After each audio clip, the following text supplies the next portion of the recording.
A knock on the bedroom window cut through the night silence and literally yanked me out of the warm embrace of sleep. Was I just dreaming? I wondered sleepily, sitting up in bed and trying to find my slippers by touch. I froze. No, it wasn't a dream. From the direction of the window, I could clearly hear a faint rattling of the glass, as if someone was still gently tapping on it. In the quiet of the night, my quickening heartbeat was betraying my location. I quietly approached the window and listened. I don't hear anything. Strange.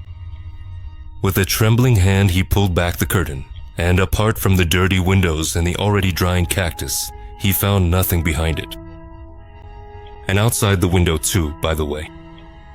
But for a few more minutes, while I stood and peered into the darkness, I clearly felt a slight vibration. Where did it come from? It's not clear. Throwing on my robe, yawning, I shuffled into the kitchen. Lighting a cigarette, I woke up completely. What am I surprised about? The windows are old, after all, the frames are already rotten in some places. I still haven't gotten proper double glazing. That's why there are vibrations and all sorts of noises. Our neighborhood is quiet, but as soon as some truck drives by nearby, the glass shakes. Sometimes it even feels like it's about to crack. I'm sure that's what happened this time too. It's not the first time I've seen this. I reassured myself, drawing in the bitter smoke. Yeah, it's not the first time. But that night, something was off. I just couldn't shake this uneasy feeling. Well, never mind. In the end, thoughts about the upcoming workday drowned out my anxiety. After all, it was almost 4 in the morning, and I still needed to get some sleep. The next day, I didn't think about the incident at night. And honestly, it seemed like I had given a pretty reasonable explanation for what happened. Why bother running those thoughts through my head for nothing? I focused on my work. And so another routine day went by. By around 9 in the evening, I was already walking through empty courtyards, surrounded by Khrushchevka apartment blocks and trash bins. A little further on, there was a kindergarten with creepy fairy tale characters cut out of old tires. Those creatures always freaked me out, especially when you're walking in the dark and that scary bastard is staring at you from around the corner. It's not so bad during the day, but at night it scares the crap out of you. By the way, my house was right behind that kindergarten, just like hundreds of other 5-story panel buildings from the Soviet era. But the building I lived in always seemed especially gloomy to me, both in appearance and when it came to the people living there. Sometimes I even think that my neighbors, if they had the chance, would gladly kill each other. Unpleasant people, especially in my stairwell. The only person I could at least go out for a smoke with and complain about life was Uncle Vova from the 5th floor. Just a simple guy with golden hands and a liver ruined by booze. Other than him, I didn't just not talk to any of the neighbors. I didn't even know them. Even though I'd been living in this building for 6 years now. It was Uncle Vova who met me at the entrance that evening, a homemade cigarette rolled from newspaper clamped between his teeth. Good evening, Pashuk. Evening, Uncle Vova. How's it going? Oh, you know, not bad. Just came out to get some nicotine, that's all. He rasped. Can't breathe at home or what? Been cooped up all day. Figured I should get some fresh air. You just got back from work? Yeah, Uncle Vova, I'm beat like a dog. I'd love to stand here and chat, but I really have to run. I rattled off, not wanting to keep company with my tipsy neighbor. On my way, I also ran into the neighbor from the 1st floor. The complete opposite of Uncle Vova, an eternally disgruntled, overweight woman who knew everything about every resident in our building. Most of it was just her own fantasies and gossip. There's probably someone like that in every building, someone who sits on the bench all day, grumbling about everything that moves nearby. I greeted her politely and ran up the stairs, never hearing a reply. I opened the door and entered the apartment. The only thing I wanted that evening was to take a shower as soon as possible, drink some hot tea, and go to bed. And that's exactly what I did. The apartment was instantly plunged into darkness. I wrapped myself in a blanket and closed my eyes. But as soon as I started to doze off, the sound of tapping on the glass hit my ears again. Light tapping, accompanied by a faint vibration. I opened my eyes and listened closely. What is that now? This time, I couldn't just blame it on a loaded truck passing by somewhere nearby. This time, I could clearly hear knocking on the window, as if someone was tapping with their hand. The vibration lasted for about another minute. Then everything went quiet. I started to feel uneasy. I didn't even want to get out from under the blanket to see what it was. It was probably the same thing as yesterday, anyway. 2 dim streetlights, a bunch of parked cars, kindergartens, those rubber creatures in the dark. Just the usual stuff, I tried to reassure myself. But I really did hear the knocking. There's no way I could have imagined something like that. What, am I completely losing it or something? Especially in the stillness of the night, when you can't hear a damn thing in the apartment except the ticking of the clock. There's no way to mistake those knocks for anything else. And besides, I live on the 3rd floor. Who in their right mind would climb up that high just to knock on some random window? That's physically freaking impossible. The wall outside is flat. There's nothing to grab onto. I don't know. Tomorrow I need to ask Uncle Vova about it. Maybe he heard something too. In the end, exhaustion got the better of my worry about the knocks at night. I fell asleep. Nothing else bothered me that night. In the morning, I didn't even remember the incident since I overslept for work. And the only thing on my mind was how not to get a reprimand from my boss. Everything that had happened for 2 nights in a row, I chalked up to my exhaustion and just figured I'd imagined it all. That evening, coming home, I didn't find Uncle Vova standing by the entrance. As I was walking up the stairs, I kept wondering whether I should go see him and talk about the knocking at night. Or did I just imagine it all? Maybe it's not even worth paying attention to. My gut was telling me that I really should stop by. So that's what I did. I changed at home, grabbed a couple of beers from the fridge, and went up to his place. I knocked on the door. Oh, hey, Pashka. Good evening, Uncle Vova. Can I come in? I asked, making it clear I hadn't come empty-handed. You don't even have to ask. Of course, come on in. Just excuse the mess, the man laughed, nudging some scattered shoes with his foot, trying to straighten them up. So, are you just visiting, or did you need something? He suddenly asked. I decided to get straight to the point. You see, Uncle Vova, here's the thing. For the 2nd night in a row, I've been woken up by clear knocks on my window, and then the glass rattles like there are tanks rolling through the yard. The man sat down at the table and opened a bottle of beer.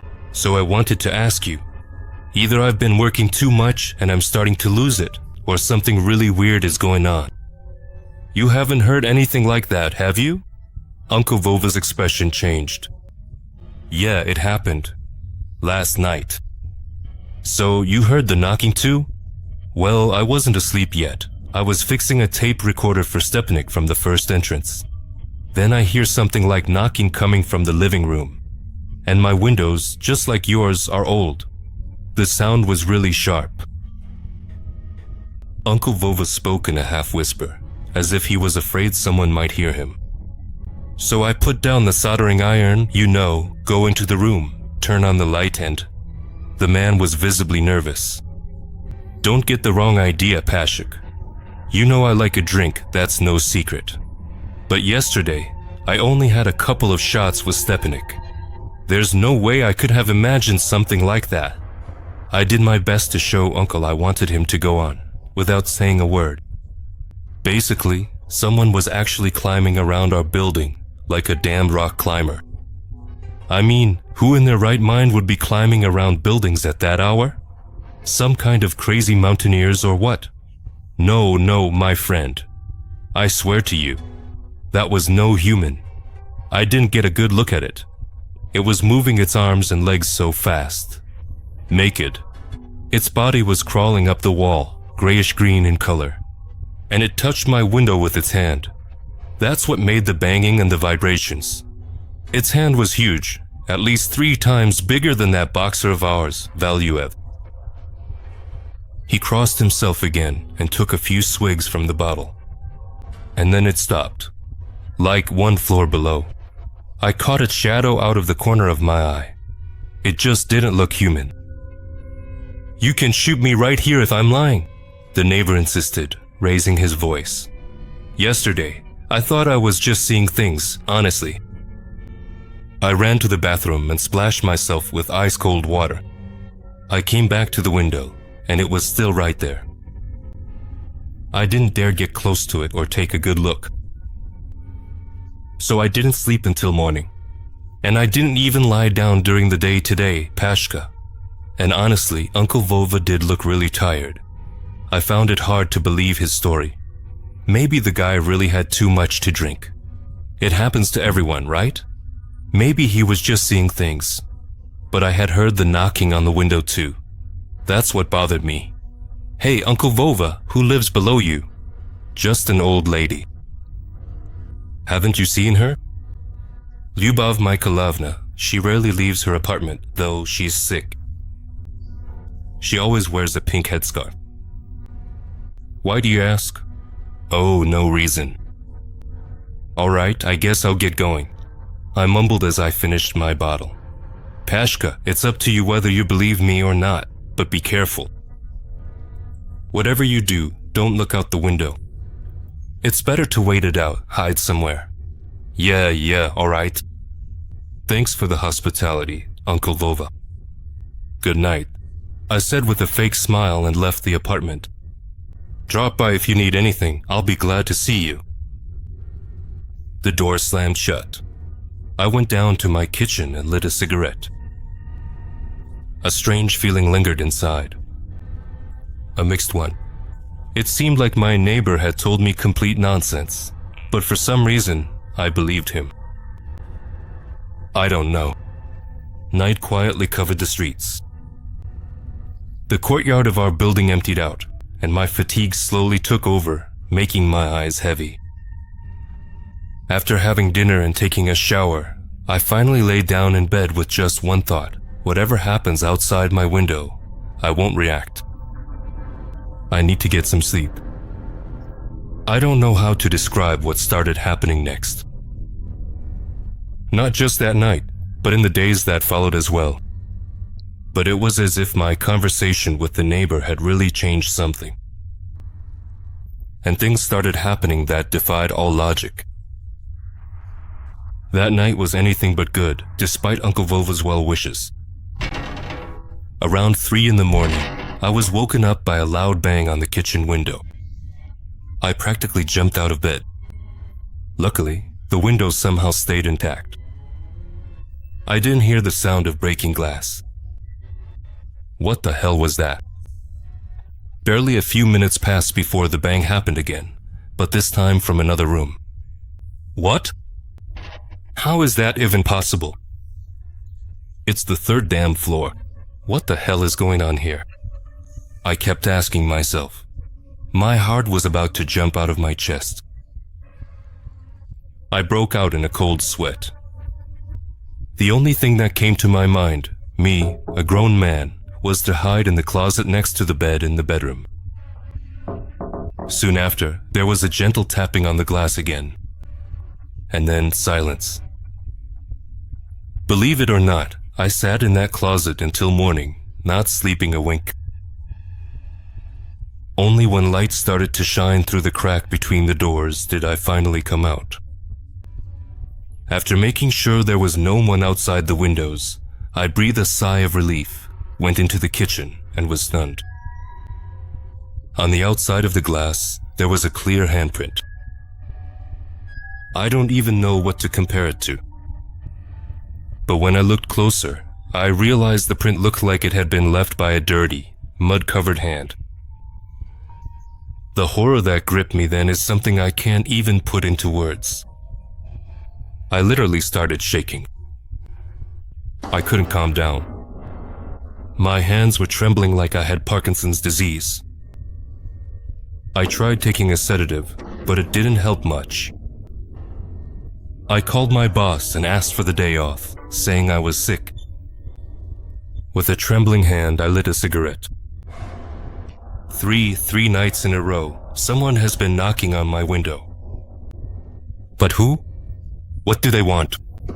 And how the hell are they getting up to the 3rd floor?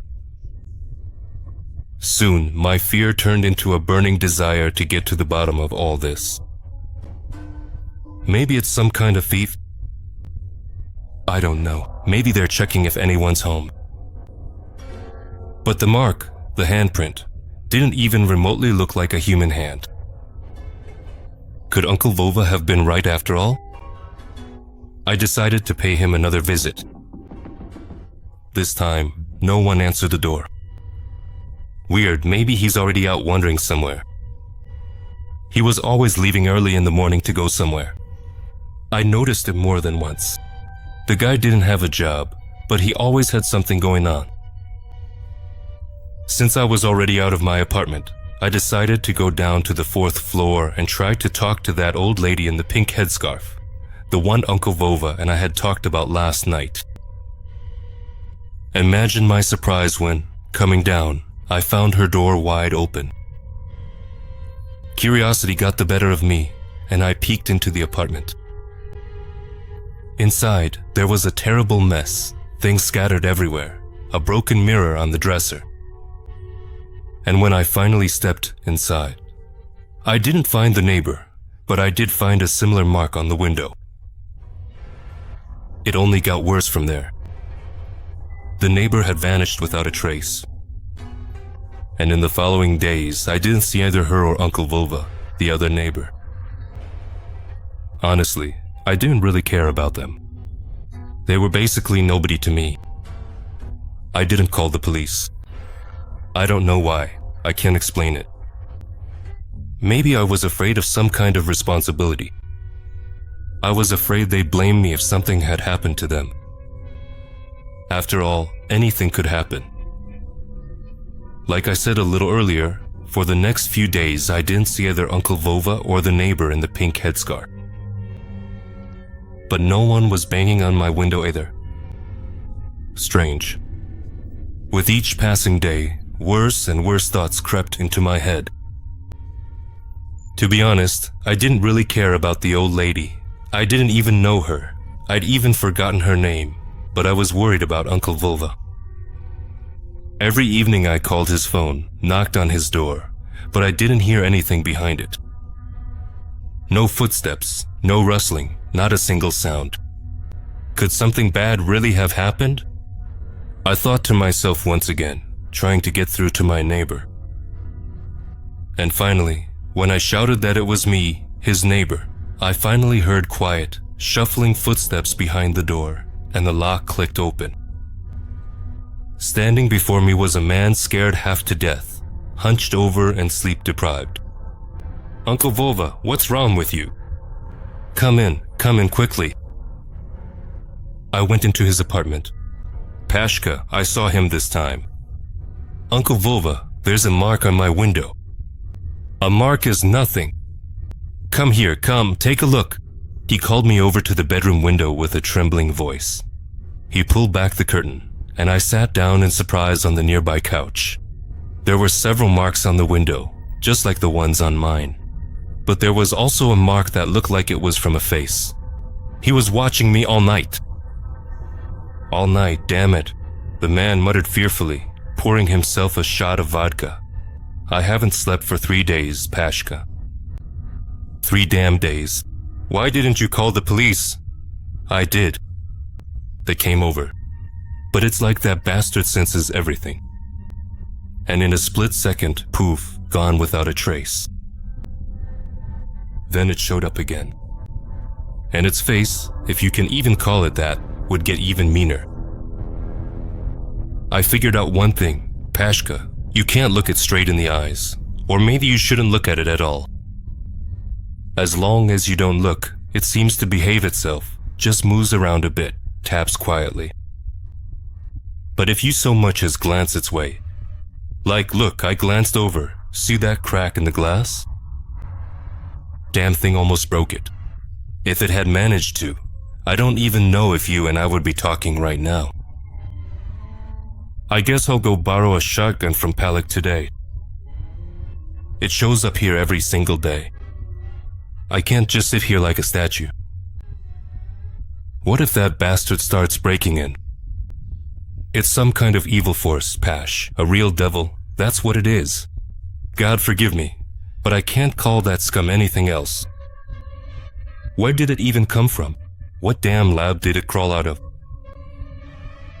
So, Uncle Vova, I have this buddy from work. He's into filming, all sorts of cameras and photo gear. I'll try to borrow a couple of video cameras from him today, set them up properly. Let's try to figure out where that thing is even coming from. Alright, I'm off to get the shotgun now. If you hear gunshots, you better run. Calling the police is useless. We'll just end up being the ones blamed. After visiting my neighbor, I called that same buddy and borrowed a couple of surveillance cameras from him. Actually, he was the one who installed them at our office where I work. By evening, the cameras were already set up and connected to my laptop and phone. By the way, that same evening I found out that a few more people from our building had gone missing. The police came to the fourth entrance. They stood there for a long time, questioning people. A lot of onlookers gathered too, in their bathrobes and slippers. But after a couple of hours, the police left, and the residents, looking frightened, went back to their homes. The police, unfortunately, are powerless when it comes to matters that reek of outright devilry. That night, the knocking returned to my window as well. Everything inside me tightened. My heart started pounding in my chest in sync with those knocks. My palms grew sweaty, and I reached into my pocket for my mobile phone. It was at that very moment, in the same second, that the living room window shattered to pieces from a hard blow. Once again, I squeezed myself into the closet and, pulling out my phone, turned on the camera feed. God, what is that? I muttered involuntarily and immediately clamped my hand over my own mouth. Rewinding a bit, I could clearly see some kind of humanoid creature crawling along the wall like an insect. Its face wasn't visible, but just the way it moved was enough to almost make me soil myself. Because that really wasn't a human. People can't cling to vertical surfaces like that. And besides, it was much bigger than a person. About 1.5 times bigger, if not twice as big.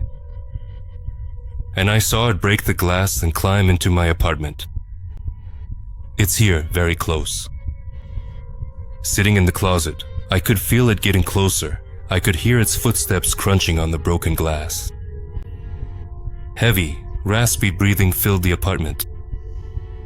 The footsteps came closer and closer, and finally stopped right in front of the closet. God, I can't even put into words what I was feeling then. A primal fear completely paralyzed me, my whole body. I couldn't even move the tips of my fingers. I tried not even to breathe. It stopped right in front of the closet. I know you're in there. Suddenly, its terrible, raspy voice rang out. It was as if it forced that phrase out of itself, making me wet myself. Then came light, mocking taps on the closet door. It seemed to be savoring its prey, trying to prolong the moment. And the only thing that came to my mind then was to type a message to my neighbor as quickly as possible and hope that he would read it right away.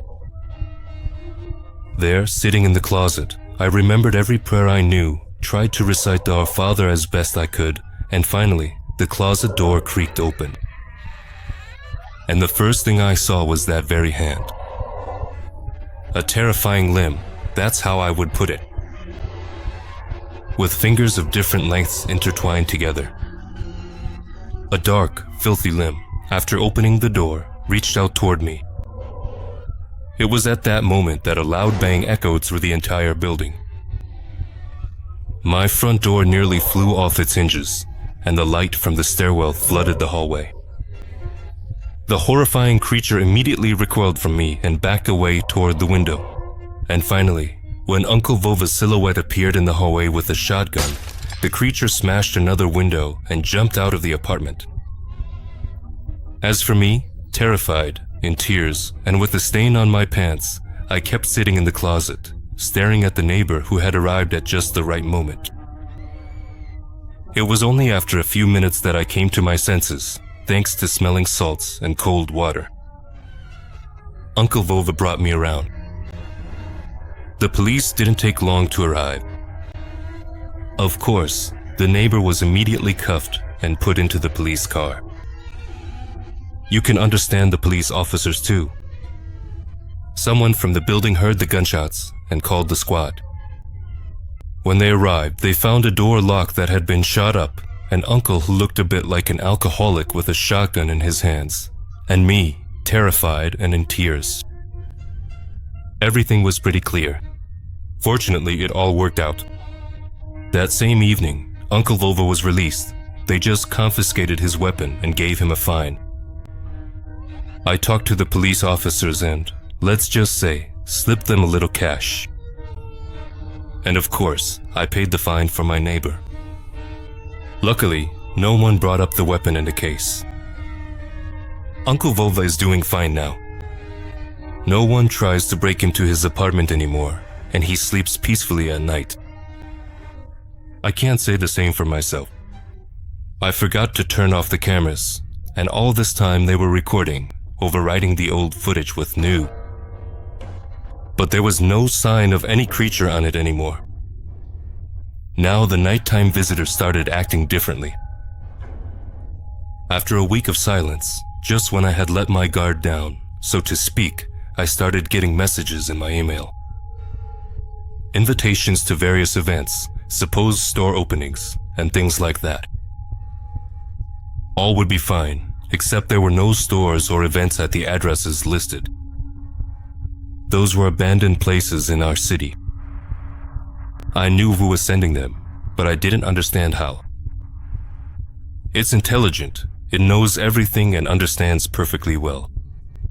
And so I just want to say one thing. If you hear a light tapping on your window in the middle of the night, gather everything you need as quickly as possible and go stay with relatives or friends. If you don't have anyone like that, rent another place or get a hotel room. And if that's not possible, then get yourself some security cameras and preferably, at least some kind of weapon. Maybe, when it comes to visit, you'll spot it ahead of time and be ready to face it and fight back.